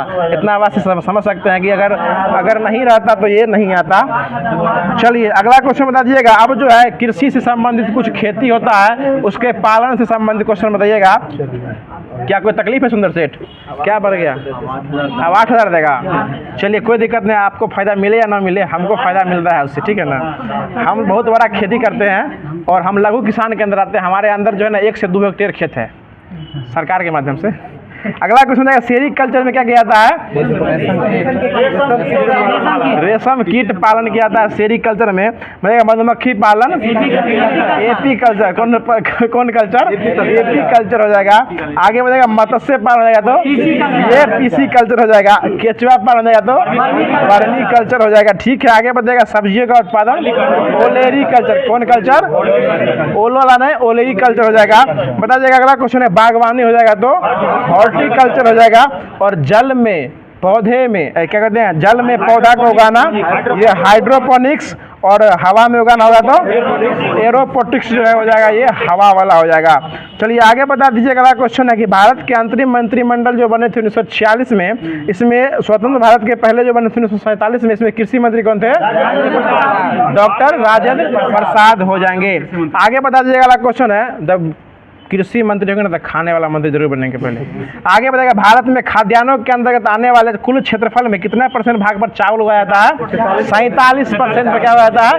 चावल। और चावल में अग्रणी राज्य कौन है? पश्चिम बंगाल। कौन बंगाल? पश्चिम बंगाल। और हालिया रिपोर्ट के अनुसार ऐसा आ रहा है कि पश्चिम बंगाल के मुख्यमंत्री जो थे कौन है? ममता बनर्जी, ये अपने पद को छोड़ने वाली है, क्योंकि वहाँ जो हुआ था, कौन सा हुआ था हत्याकांड, वह उसके कारण उसका जो मैटर था अभी तक जो है वो हाई कोर्ट से संभल नहीं रहा, इसलिए कि वो इस्तीफा लेके रेडी है, बस उसका स्वीकार किया जाएगा, राज्यपाल एक्सेप्ट करेगा, बस बात खत्म है। चलिए अगला क्वेश्चन बता दीजिएगा कि भारत जो है, भारत विश्व का कितना % चावल उत्पादन करता है? 21.7% क्या करता है? चावल उत्पादन करता है। कौन करता है? भारत करता है। ठीक है ना सर जी। अगला क्वेश्चन बता दीजिए। अगला क्वेश्चन है कि विश्व में गेहूं उत्पादन में प्रथम स्थान पर कौन सा देश है? चीन हो जाएगा। और भारत का दूसरा स्थान हो जाएगा। झूमिंग, हाँ, राज्य में यूपी। झूमिंग खेती जो है, झूमिंग खेती, ये किस राज्य में किया जाता है? ये उत्तरी पूर्वी राज्य में किया जाता है। उत्तर पूर्वी राज्य में कौन सा खेती किया जाता है? झूमिंग कृषि किया जाता है। बताएगा कि अगला क्वेश्चन है कि मिल्पा कृषि जो है कहाँ किया जाता है? ये मिल्का मैक्सिको में किया जाता है। मिल्का हो जाएगा तो मैक्सिको हो जाएगा। कोई दिक्कत नवीन बाबू। अगला क्वेश्चन बताएगा, लदांग जो है कहाँ किया जाता है? ये मलेशिया में किया जाता है। और वालडे कहाँ किया जाता है? ये राजस्थान में किया जाता है। दक्षिण पूर्वी राजस्थान में कौन सी खेती किया जाती है? ये आपको जो किया था वालडे किया जाता है। और वारिंगा कहाँ किया जाता है? उड़ीसा में किया जाता है। कहाँ किया जाता है? उड़ीसा में। कौन किया जाता है? वारिंगा किया जाता है। वकील साहब ध्यान दीजिएगा, आपके लिए क्वेश्चन हो जाएगा कि देश में गेहूं के उत्पादन में हेक्टेयर के मामले में प्रथम स्थान पे पंजाब हो जाएगा। और अगला क्वेश्चन ये बता दीजिएगा कि भारत क्रांति में सबसे अधिक प्रभावित जो है वो कौन सी फसल हुई थी? गेहूं हुई थी। गेहूं और चावल पर पड़ा था, लेकिन जो है चावल की तुलना में गेहूं क्या हुई थी? उत्पादन में सबसे अधिक हुई थी। लेकिन अभी जो है FAO के द्वारा जो है वर्तमान में भारत सरकार के द्वारा जो है वो सरकारी खाद्यान्न के तहत जो है प्रति व्यक्ति गेहूं कितना कर दिया गया है? 1 किलो कर दिया गया है। 5 किलो राशन में 4 किलो चावल और 1 किलो गेहूं कर दिया गया है। कहिया से राशन नहीं मिलता है? चलिए अगला क्वेश्चन बता दीजिएगा कि विश्व में हरित क्रांति का जनक किसे माना गया है? नॉर्मन बोरलॉग को हरित क्रांति का जनक माना गया है। आगे बताइए, भारत में किसे माना गया है? MS स्वामीनाथन को माना गया। ठीक है, आगे बता दीजिएगा कि हरित क्रांति की शुरुआत भारत में कब हुई थी? 67-68 में किसकी शुरुआत हुई थी? हरित क्रांति की शुरुआत किया गया था। आगे बताइएगा, भारत में हरित क्रांति की जन्मस्थली किस राज्य का आता है? पंतनगर उत्तराखंड। पंतनगर उत्तराखंड को हरित क्रांति के कौन सा जनक जो है ये कहा जाता है भारत में। आगे बता दीजिएगा, क्वेश्चन है कि भारत में प्रथम कृषि विश्वविद्यालय की स्थापना जो किया गया था ये JB पंत के नाम पर किया गया था। पंतनगर में किया गया था कृषि विश्वविद्यालय। और ये भी किया, इनका स्थापना कब किया गया था? 1960 में किया गया था। और वर्तमान में वर्गीज कुरियन कौन हो जाएंगे? ये श्वेत क्रांति के जनक हो जाएंगे भारत में। और तेलहन प्रौद्योगिकी मिशन की स्थापना 1986, तेलहन प्रौद्योगिकी मिशन 1986 में किया गया था। आगे बताइए, भारत उर्वरक उत्पादन में विश्व में कितने स्थान पर है? तीसरे स्थान पर। राज्य में प्रथम स्थान पे पंजाब। राज्य में उर्वरक उत्पादन में, उत्पादन नहीं उपयोग करने में पंजाब हो जाएगा। आगे बता दीजिएगा, पोटेशियम उर्वरक की पूरी तरह भारत में क्या किया जाता है? आयात, मतलब क्या किया जाता है? मंगाया जाता है, लाना जाता है। आगे बताइए, फल और सब्जी उत्पादन में भारत जो है विश्व में कितने स्थान पर है? दूसरे स्थान पे फल और सब्जी में। प्रथम स्थान पे वही छोटे वाले चीन हो जाएंगे। आगे बता दीजिएगा, क्वेश्चन है फल हो ही गया। बताइए, विश्व में तंबाकू का सबसे बड़ा उत्पादक और उपभोक्ता देश कौन है? चीन है। और भारत का स्थान तीसरा हो जाएगा। बताइए, तंबाकू के सुखाने की पत्तियां सुखाने की प्रक्रिया क्यूरिंग कहलाती है, जिससे पत्तियों में वांछित रंग, गंध आदि गुणों का क्या होता है? विकास होता है। अगर तंबाकू का पत्ती जब सुखाइएगा नहीं तो तब तक नहीं खा सकते हैं। कभी सूखे कच्चा पत्ती खा सकते? सुने हैं नहीं खाए हैं? जो लोग खाते हैं उनको पता होना चाहिए, जो खाता है जानता है। हाँ चलिए, विनोद जी तो हर क्षेत्र में इनका दबदबा है। अगला क्वेश्चन बता दीजिएगा कि खाद्यान्न उत्पादन से संबंधित कौन सी क्रांति हो जाएगी? हरित क्रांति हो जाएगी। श्वेत क्रांति दूध उत्पादन हो जाएगा। नीली क्रांति मत्स्य उत्पादन। गुलाबी क्रांति से झींगा मछली, गुलाबी क्रांति से झींगा मछली हो जाएगा। स्वर्ण क्रांति से बागवानी हो जाएगा, बागवानी हो जाएगा तो स्वर्ण क्रांति हो जाएगा। खाकी क्रांति चमड़ा से हो जाएगा। और नदी जोड़ो परियोजना अमृत उद्यान, अमृत क्रांति, अमृत उद्यान बोलिए, अमृत उद्यान है, अमृत क्रांति होगा। अगला क्वेश्चन बताइएगा, कच्चा तेल उत्पादन काली क्रांति, ठीक है। रजत क्रांति अंडा उत्पादन, ठीक है। आगे बता दीजिएगा, बादामी क्रांति मसाला उत्पादन हो जाएगा। सुनहरी क्रांति, सुनहरी क्रांति फल उत्पादन हो जाएगा। आगे बता दीजिएगा, क्वेश्चन हो जाएगा। अगला क्वेश्चन बता दीजिएगा, पीली क्रांति हो जाएगा तो सेहन हो जाएगा। भूरी क्रांति उर्वरक उत्पादन हो जाएगा। चलिए अब जो स्टार्ट किया जा रहा है, जो कि आपको फिजिक्स से स्टार्ट किया जा रहा है, और जो एक तरह से ये पूरा खत्म करके फिजिक्स जो है वो होमवर्क दिया गया था, फिजिक्स का भी स्टार्ट किया जा रहा है। तो बीच बीच में वीडियो कैसा लग रहा है आप लोग से पूछने का मौका मिले या ना मिले, आप लोग कमेंट बॉक्स के माध्यम से जरूर बताते रहिएगा। और जहाँ पर जो समस्या हो उसको जो है आप कमेंट बॉक्स पूरे खुला हुआ है, उसके माध्यम से अपना अपडेट दिखाते रहिएगा। चलिए आगे बता दीजिएगा। अगला क्वेश्चन है कि वह ताप जिसके ऊपर जो है पदार्थ अनुचुंबकीय और जिसके नीचे पदार्थ लौह चुंबकीय होता है, और लोहा और निकेल के लिए यह ताप कौन सी ताप कहलाती है? क्यूरी ताप कहलाती है, जिसके लिए मान अलग अलग हो जाएगा। लोहा के लिए कितना होता है? 770, 770 किसका हो जाएगा? लोहा के लिए। और निकेल के लिए क्यूरी ताप 358, लोहा के लिए 770, लोहा के लिए 770 और निकेल के लिए 358। हमको ये बता दीजिए कि लोहा और निकेल जो है कौन सा चुंबकीय हो जाएगा? लौह चुंबकीय। लोहा सबसे ज्यादा सटता है ना, तो कौन सा चुंबकीय हो जाएगा? लौह चुंबकीय। सोना और चांदी हो जाएगा तो ये प्रति चुंबकीय जो है सोना और चांदी हो जाएगा। चलिए अगला क्वेश्चन देखिए। कल अगर आप मिस नहीं करते तो हमसे अनुचुंबकीय प्रतिचुंबकीय सारा वेद जो है वो अब तक समझ चुके होते। चलिए अगला क्वेश्चन, हमें दिक्कत कहाँ होने वाली है सर? आगे बता दीजिए। अगला क्वेश्चन है कि यूं मुंह ना देख के फुलाया करो सनम, कुछ बोल रहे। अगला क्वेश्चन बता दीजिएगा कि अस्थायी चुंबक बनाने के लिए किसका उपयोग किया जाता है? नरम लोहा का। कौन से लोहा का? लूज लोहा का उपयोग जो है किसके बनाने किया जाता है? अस्थायी के लिए। और अस्थायी के लिए बनाया जाता है वो इस्पात का उपयोग किया जाता है। सुन लीजिए, लूज लोहा यानी नरम लोहा का उपयोग अस्थायी के लिए, और इस्पात का उपयोग जो है वो अस्थायी चुंबक बनाने के लिए किया जाता है। कोई दिक्कत नवीन बाबू? चलिए आगे बता दीजिएगा। क्वेश्चन हो जाएगा कि किसी स्थान पर पृथ्वी के चुंबकीय क्षेत्र को 3 तत्वों द्वारा व्यक्त किया जाता है। और 3 तत्व सुन लीजिएगा, अच्छा इसमें तत्व आता है। पहला दिक्पात कोण, दूसरा हो जाएगा नमन कोण, और तीसरा हो जाएगा चुंबकीय क्षेत्र के क्षैतिज घटक। तो हमको ये बता दीजिएगा कि किसी भौगोलिक स्थान पर, किसी स्थान पर भौगोलिक यामोत्तर तथा चुंबकीय यामोत्तर के बीच के कोण को क्या कहता है? दिक्पात कोण। भौगोलिक यामोत्तर और उसके बाद जो है चुंबकीय यामोत्तर के बीच के कोण को दिक्पात कोण। वन लाइन में सीधा छपने वाला प्रश्न हो जाएगा कि भौगोलिक यामोत्तर और उसके बाद दिक्पात यामोत्तर के बीच के कोण को, चुंबकीय यामोत्तर के बीच को दिक्पात कोण जो है वो कहा जाता है। और इससे और अच्छा क्वेश्चन आता है नमन कोण से संबंधित, जिसमें कि आपको जो किसी स्थान पर पृथ्वी का संपूर्ण चुंबकीय क्षेत्र जो है क्षैतिज तल के साथ, क्षैतिज तल के साथ जितना डिग्री का कोण बनाता है उसको क्या कहते हैं? नमन कोण कहा जाता है। और उस स्थान का नमन कोण कहते हैं। और पृथ्वी के ध्रुव पर, कहाँ पे? ध्रुव पर नमन कोण कितना होता है? 90 डिग्री, क्योंकि ध्रुव पर जो है वो सबसे अधिक क्या होता है? उसका चुंबकीय क्षेत्र जो है वो एक्टिव रहता है। वहाँ से आप अपने आप को खुद का खिंचा हुआ महसूस किया कीजिएगा। उसके इसमें इसलिए उसका मान कितना होता है? 90 डिग्री। और वहीं विषुवत रेखा पे कितना होता है? 0 डिग्री। वहाँ पे चुंबकीय इसका मान जो है कोई थोड़ा सा भी नहीं लगेगा। आगे बता दीजिएगा। क्वेश्चन है, पृथ्वी के संपूर्ण चुंबकीय क्षेत्र के क्षैतिज घटक अलग अलग होते हैं, परंतु इसका मान कितना गॉस होता है? 0.4 गॉस। 0.4 गॉस बोली या 0.4 गुने 10 के पावर -4 टेस्ला बोला कीजिए। बताइए, पृथ्वी एक प्रकार का क्या हो जाएगा? चुंबक हो जाएगा। पृथ्वी एक प्रकार का सबसे बड़ा क्या हो जाएगा? चुंबक हो जाएगा। इसका चुंबकीय क्षेत्र जो है ना किस दिशा से किस दिशा की ओर घूमता है? ये दक्षिण से उत्तर। चुंबक में पश्चिम पूर्व कभी नहीं होता, याद रखिए, हमेशा उत्तर और दक्षिण होता है। और चुंबक का ध्रुव जो क्या कहते हैं, वो चुंबकीय क्षेत्र जो है ये उत्तर से निकलता है और दक्षिण में घुसता है, लेकिन वो कृत्रिम चुंबक में होता है। लेकिन पृथ्वी जो एक प्रकार का चुंबक है, ये किधर से गुजरता है? ये दक्षिण से उत्तर की ओर, दक्षिण से उत्तर की ओर। कोई दिक्कत? चलिए अगला क्वेश्चन बता दीजिएगा। अब आता है परमाणु भौतिकी और परमाणु, जो कि साइंस स्पेशल में आज चला भी था। परमाणु से संबंधित कुछ क्वेश्चन हो जाएगा। बताइएगा परमाणु भौतिकी के पिता किसे कहा जाता है?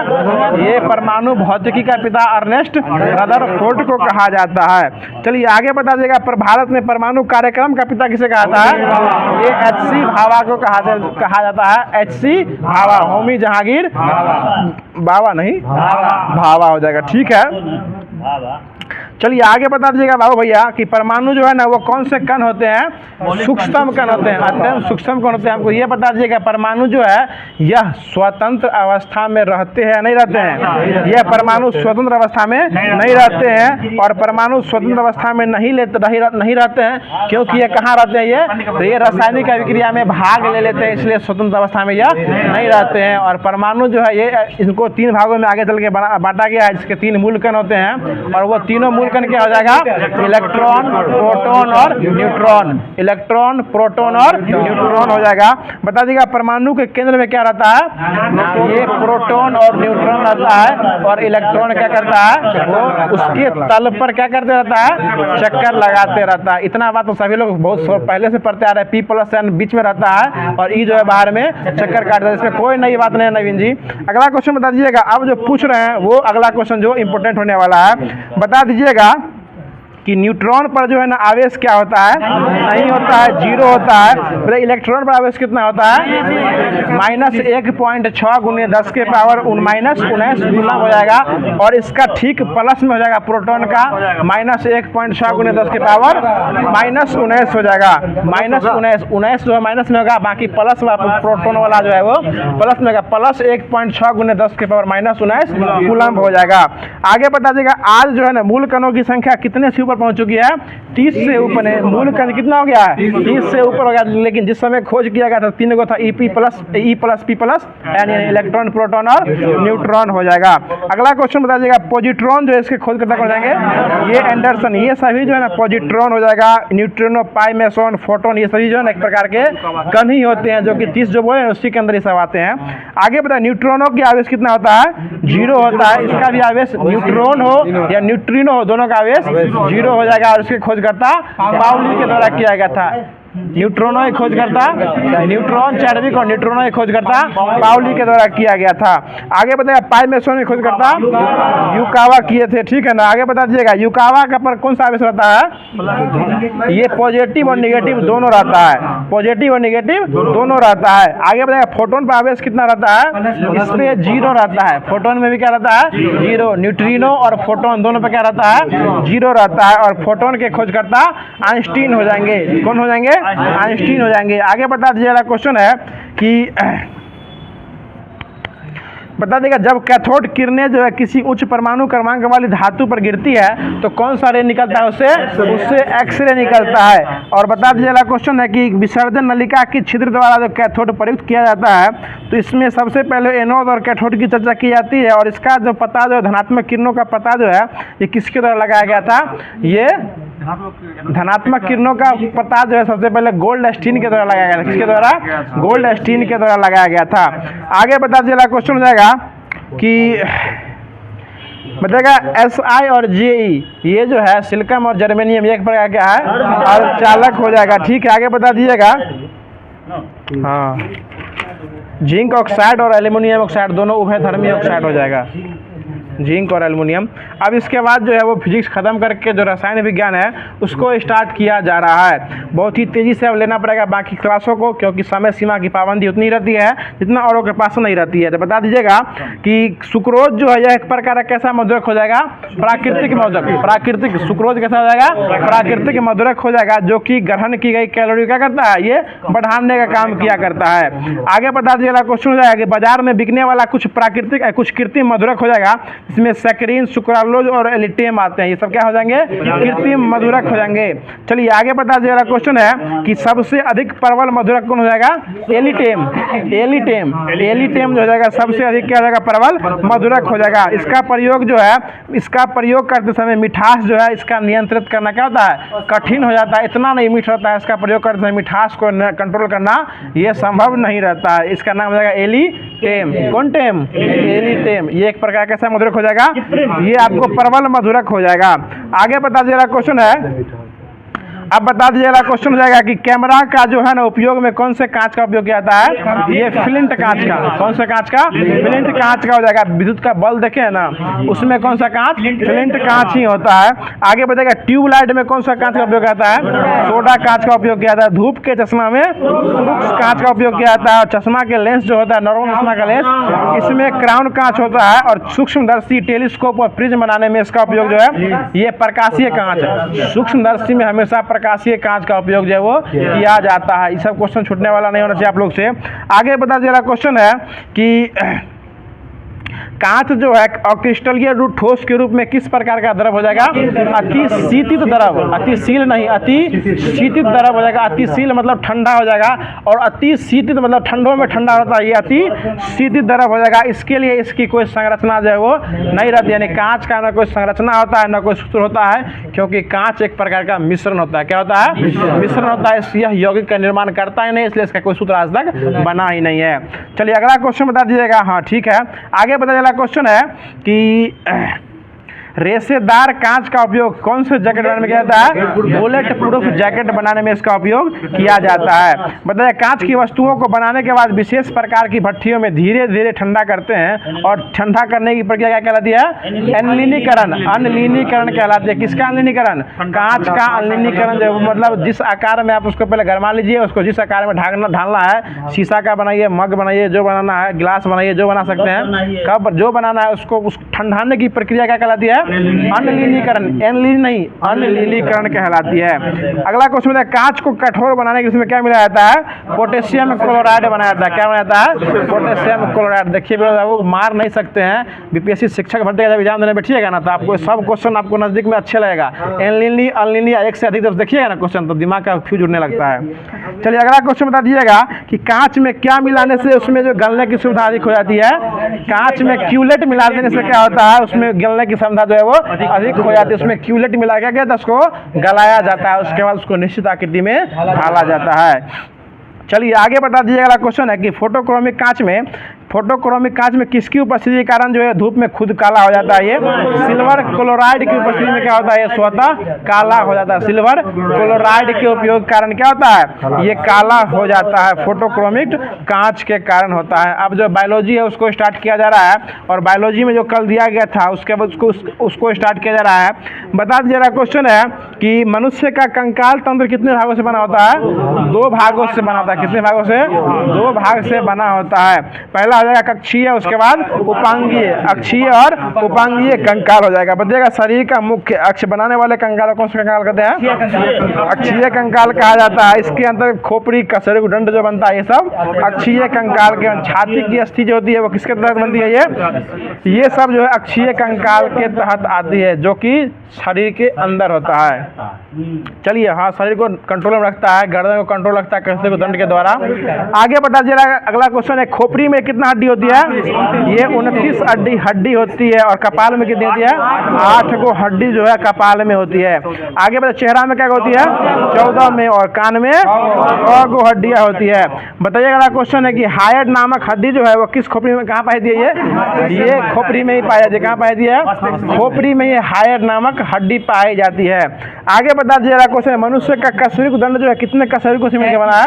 33 कशेरुकों से मिलकर जो है यह बना है।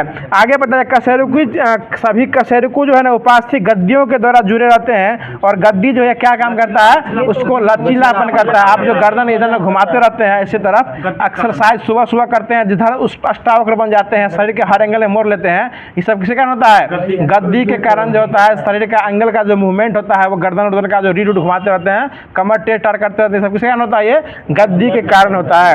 आगे बता दीजिए क्वेश्चन है कि कशेरुकु दंड का काम जो हो जाएगा, सिर को क्या रखना? सीधे साधे रखना। शरीर जो सिर जो खोपड़ी है रुका हुआ है, किसके कारण रुका हुआ है? कशेरुक दंड के कारण रुका हुआ है। आगे बताएगा, मनुष्य खड़ा होकर चलता उलता जो रहता है वो किसके कारण होता है? ये सब जो पीठ वाला स्पाइनल कोड, क्या कहते हैं, स्पाइनल कोड जिसको कहा जाता है, ये सभी जो है इसी के कारण जो शरीर सीधा रहता है। अगर यह टूट जाता है किसी का तो शरीर क्या होता है? समझ रहे हैं ना? चलिए वेंटिलेटर पर। आगे बता दीजिए, अगला क्वेश्चन है कि गर्दन में कितने कशेरुक होते हैं? 7 को हो जाते हैं। वक्ष में, वक्ष किसको कहते हैं पता है? वक्ष किसको का छाती को क्या कहता है? वो इसमें कितने कशेरुक होते हैं? 12 को होते हैं। तो कट में, कटी में कितने होते हैं? 5 को। और पुछ में कितने होते हैं? 5। पुछ में 4 को, कटी में 5 को हो जाएगा, त्रिक में भी 5 को होता है। आगे बता देगा पसलियों की कुल संख्या कितनी है? पसलियों की कुल हड्डियों कितनी होती है? 12 जोड़ी पसली यानी 24 को हो जाएगा। आगे बता दीजिएगा कि कान में कितनी हड्डी कौन कौन होती है? ये ठीक है, MIC, मिलियस, इनकस और स्टेपलस। ये क्या होता है? स्टेपलर नहीं, स्टेप्टस हो जाएगा। और स्टेपलर किस श्रेणी का उत्तोलक हो जाएगा? ये आपको तीसरा श्रेणी का उत्तोलक हो जाएगा। ठीक है सर, तीसरे श्रेणी का भी हम बोल रहे हैं, आपके प्रेशर देने से आंसर गलत नहीं बोल सकते हैं। आगे बता जा रहा क्वेश्चन है अग्रबाहु यानी रेडियो अरना, इसमें कितनी हड्डी होती है? इसमें 2 को हड्डी होती है। बताए कलाई, कार्पस में कितनी हड्डी होती है? 16 को। कलाई में कितना होता है? 8 को, 2 को होता है, दोनों में 16 हो जाएगा। आगे बताए अंगुली, जो कि जिसको फाइनेंस कहते हैं, कितना होगा? 28 को। 14 दूनी 28, 14 दूनी 28 को हो जाएगा। आगे बता जा रहा क्वेश्चन है कि जांग की फीमर, फीमर में क्या हड्डी होती है? 2 को होती है। घुटना पटेला में 2 को। टखना यानी टार्सल में 14 को। तलवार हथेली में 10 को। तलवार में 10 को, हथेली में भी 10 को हड्डी होती है। आगे बता दीजिएगा जांग की फीमर हड्डी सबसे बड़ी क्या होती है? हड्डी होती है। आगे बता दीजिएगा, अगला क्वेश्चन हो जाएगा कि मांसपेशी और अस्थि के जोड़ क्या कहते हैं? टेंडर। और टेंडर को क्या कहते हैं? कंडरा भी कहा जाता है। ठीक है, आगे अस्थि से अस्थि के जोड़ को लिगामेंट और एक माध्यम से स्नायु, उसी को स्नायु बोलिए, लिगामेंट बोलिए, टेंडन बोलिए या कंडरा बोला कीजिए। आगे बता दीजिएगा, अगला क्वेश्चन है कि दूध ग्रंथि, श्वेत ग्रंथि, अश्रु ग्रंथि, स्लेम ग्रंथि और लार ग्रंथि, ये सब कौन सी ग्रंथि है? ये सभी अंतःस्रावी, सॉरी ये सभी जो है बाह्य स्रावी ग्रंथि है, क्योंकि ये सभी जो क्या होती है? बाहर की ओर निकालती है। दूध जो है कहाँ निकलता है? ये बाहर निकलता है। लार हमारे मुंह से बाहर निकलता है, इसलिए कौन सी ग्रंथि हो जाएगी? बाह्य स्रावी। और अंतःस्रावी ग्रंथि शरीर के अंदर रहता है, जैसे पीयूष ग्रंथि हो गया, थायराइड ग्रंथि हो गया, अपटू ग्रंथि, सब जो है शरीर के अंदर से अंदर ही काम करके उसको निपटाता है। कोई दिक्कत सर जी? समझ में आ रहा है कि नहीं? आपके पीछे वाले को बोले थे, आप तो समझ में करते हैं। चलिए अगला क्वेश्चन बता दीजिएगा कि पीयूष ग्रंथि का वजन कितना होता है? 0.6 ग्राम। और इसको कौन सी ग्रंथि कहा जाता है? मास्टर ग्रंथि भी कहा जाता है। और पीयूष ग्रंथि कहाँ पाया जाता है? मस्तिष्क में पाया जाता है, जो खड्डा में गिरा हुआ रहता है, हड्डी खड्डा में। आगे बता दे रहा क्वेश्चन है पीयूष ग्रंथि से निकलने वाले हार्मोन्स हो जाएंगे, जिसका हार्मोन्स की चर्चा जो है वो कल अच्छे से कराया जाएगा, ताकि हार्मोन्स से संबंधित जो क्वेश्चन बनने वाला था उसको क्लियर जो है वो कर दिया जाए। कोई दिक्कत? धर्मेंद्र बाबू कोई दिक्कत है ना? अरे बाबू बोलना तो एक प्रकार से आदत हो गई है, अब समझ सकते होंगे, कोई दिक्कत नहीं ना सुधीर सेठ? अब जो स्टार्ट किया जा रहा है, जो कि आपको करंट अफेयर के सीरीज के माध्यम से करंट अफेयर जो दिया गया था उसको स्टार्ट जो वो किया जा रहा है। आपने अभी तक नोटिस किया होगा कि हर चीज़ को सिलसिलेवार ढंग से जो है वो स्टार्ट किया जा रहा है। तो बता दिया गया क्वेश्चन हो जाएगा कि BCCI ने पेरिस ओलंपिक के कैंपेन के लिए कितने करोड़ रुपये योगदान दिया है? 8.5 करोड़ के योगदान क्या दिया? रुपया का योगदान दिया है। चलिए आगे बता देगा, अस्मिता परियोजना की शुरुआत जो है वो किसके द्वारा किया गया है? UGC के द्वारा किया गया। किसके द्वारा? UGC के द्वारा किया गया है। ठीक है, आगे बता दीजिएगा कि हाल ही में संघाई सहयोग संगठन SCO का 10वां देश कौन बना है? बेलारूस बना है SCO का। और 9वां देश ईरान बना था। ठीक है, आगे बता ब्रिटेन के नए प्रधानमंत्री कौन बने हैं? ये कर्नर स्टारमर, कीर स्टारमर जो कौन बने हैं? ब्रिटेन के न्यू PM बने हैं। किसको हटा के बने हैं? ये ऋषि सुनक को हटा के बने हैं। और ऋषि सुनक की सास की नाम क्या था? सुधा मूर्ति। क्या नाम था? सुधा मूर्ति। और उसकी अच्छी आत्मकथा का नाम था डॉलर बहू। और सुधा मूर्ति के पति का नाम क्या था? नारायण मूर्ति जो है इनके पति का नाम हो जाएगा, ऋषि सुनक के ससुर जी का नाम नारायण कृष्ण मूर्ति हो जाएगा। चलिए आगे बता दीजिएगा, हाल ही में कोपा अमेरिका का खिताब कौन जीता है? अर्जेंटीना जीत लिया है। ठीक है, आगे बता दीजिएगा, हाल ही में किस राज्य सरकार ने मित्र वन पहल योजना स्टार्ट किया है? ये उत्तर प्रदेश के द्वारा मित्र वन पहल योजना जो है वो स्टार्ट किया गया है। आगे बताइए, यूरो कप जो है 2024 में कौन जीता है? स्पेन जीता है। ठीक है, बताइए जोरावर का निर्माण जो किसके द्वारा किया गया है? ये DRDO के द्वारा किया है। किसके द्वारा किया गया है? DRDO के द्वारा किया गया। और इसके साथ किसके साथ मिले किया है? ये L&T कंपनी के साथ मिले किया, लार्सन और ट्रूओ कंपनी, लार्सन और ट्रूवो कंपनी, जो कि बहुत ही अच्छी कंपनी है, बहुत सारा स्मारक भी बना चुकी है ये, स्टैच्यू और ये बनाने का काम किया करती है L&T कंपनी हो जाएगी। आगे बता दीजिएगा विश्व युवा कौशल दिवस जो है किस वर्ष मनाया, 15 जुलाई को मनाया जाता है। ठीक है, बता दीजिएगा PM of college of excellence का उद्घाटन जो है कहाँ किया गया है, ये मध्य प्रदेश में किया गया है। बता दीजिएगा क्वेश्चन है, खबरों में रहा वीरांगना दुर्गावती टाइगर रिजर्व कहाँ स्थित है, ये मध्य प्रदेश में हो जाएगा। कहाँ हो जाएगा, ये मध्य प्रदेश में हो जाएगा। ठीक है, बहुत अच्छा जवाब। आगे बता दीजिएगा अगला क्वेश्चन है कि किस बैंक ने MSME सहज सुविधा का शुरुआत किया है, ये SBI के द्वारा किया, किसके द्वारा किया गया है, SBI के द्वारा किया गया है। बता दीजिएगा एशियाई कुश्ती चैंपियनशिप 2024 में भारत ने कुल कितने पदक जीते हैं, ये 8 गो पदक जीते हैं। कौन पदक जीते हैं, ये 8 गो पदक किस में जीते हैं, कुश्ती में जीते हैं। कुश्ती जो हुआ है वो किस स्तर का हुआ है, एशियन लेवल का हुआ है। चलिए आगे बता दीजिएगा क्वेश्चन है कि T20 वर्ल्ड कप 2024 में सबसे अच्छा कैच लेने का पुरस्कार किसको दिया गया है, ये सूर्य कुमार यादव को। ये कैच नहीं मैच था, यह बात जो है किसके द्वारा बोला गया था, ये आपको जो है अफगान जलेबी के नाम से कौन प्रसिद्ध है, ये इमरान अरे नहीं था ये, अरे यहाँ का नहीं था, अरे पहले ये भारत के लिए खेलता था, उसका नाम याद,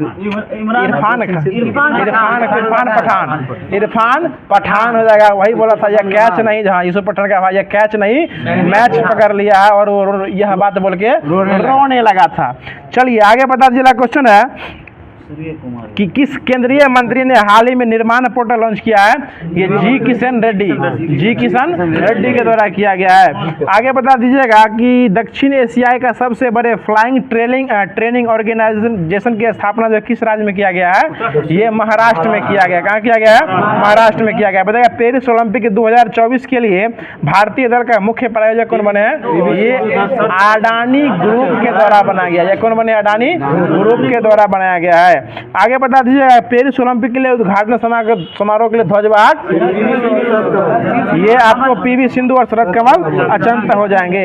अब जो है, जो कि आज का लास्ट क्वेश्चन सुन लीजिएगा, और बहुत ही अच्छा क्वेश्चन हो जाएगा, जो कि सब लोग पता ही होगा उस क्वेश्चन का नाम, कि हाल ही में नाटो शिखर सम्मेलन का आयोजन वो कहाँ किया गया है, नाटो कहाँ किया गया है, ये वाशिंगटन DC में, अमेरिका की राजधानी वाशिंगटन DC में नाटो का मुख्यालय, वो नाटो का समिट जो है वो वहीं हुआ। कहाँ हुआ है, वाशिंगटन DC में, वाशिंगटन DC में किसका समिट हुआ, ये नाटो का जो है वो समिट हुआ है। समिट में समझते हैं ना, बैठक हुआ है। तो जो होमवर्क दिया गया था उसके माध्यम से पूरे क्यूज को जो है वो खत्म किया जा रहा है। और जो कल के लिए क्वेश्चन जो हर दिन की भांति आप लोगों को वीडियो के लास्ट में मिलता है, और बहुत सारे लोग उस क्वेश्चन का इंतजार भी कर रहे होंगे, और क्वेश्चन बहुत ही अच्छा क्वेश्चन आज दिया गया है। क्वेश्चन इस प्रकार से हो जाएगा कि चलो लोकू त्योहार जो है यह किस राज्य में मनाया जाता है। देखिए, राज्य और राजधानी हो, या उसका मुद्रा हो, या देश राजधानी या मुद्रा हो, या फिर राजधानी हो, या उसका राज्यपाल हो, या फिर उसमें महत्वपूर्ण फेस्टिवल हो, या फिर उसमें होने वाले कुछ भाषाएं बोली जाती है, वो इन सभी चीज़ों पे पकड़ जो है वो धीरे धीरे बनाने का प्रयास किया कीजिएगा।